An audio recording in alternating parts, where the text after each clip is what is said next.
Hi everyone, James Blackwell, JB Commercial Finance. It's Tuesday the 14th of September. I hope all is well. Quick video today updating you all on the commercial mortgage marketplace. I'm getting more inquiries at the moment for commercial mortgages, which is a great sign because I've been banging on about it for quite a while now.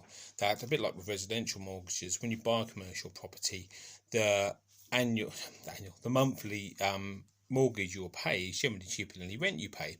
So if you know anyone who's for a number of years been paying commercial rent under a lease, then likelihood is if they actually buy that property or a similar one, it would actually be cheaper on a monthly basis for them, as well as having the long-term asset.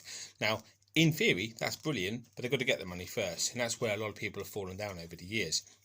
So the current marketplace is a little bit hit and miss, but it certainly plays into the hands of guys like me who deal with this every day to advise clients in the right direction. The high street market, the tier one market, if you like, is still a little bit slow.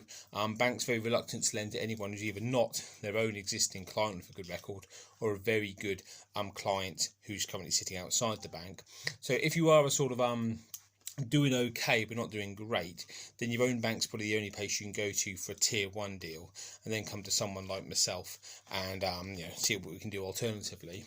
But the secondary market is pretty buoyant. There are lenders who have come around in the last year or so, which I mentioned in the past, and a lot are now dripping back into the marketplace. So the options at around about the sort of 4 to 5.5%, 6% market, as opposed to the 3 to 4% market, are pretty good.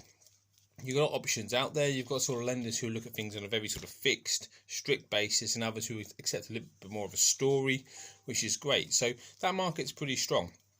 Then you got what I call a tier 3 marketplace, which may be sort of interest rate wise anywhere between sort of 6 and 8%. Generally speaking, you don't want clients on commercial mortgages for long periods of time in that market.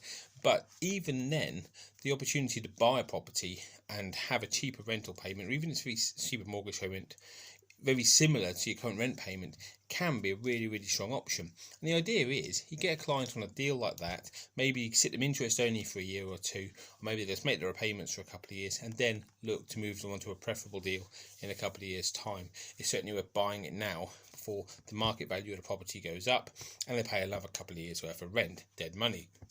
So that market is still all right. So to sort of summarise, the tier 1 marketplace, little bit still recovering, shall we say, but certainly for alternative lenders, commercial mortgages are still a very, very good option, and still for some lenders are their preferred product in the marketplace. So if you know anyone who's paying a fortune in rent, then please do put them in touch with myself, because you have a no obligation chat. We'll see what we can do, see what their options are, and if buying commercial property is for them, then we can sit down and have a chat about it and crunch some numbers. Hope that makes sense, brings people up to speed, and I'll see you all soon.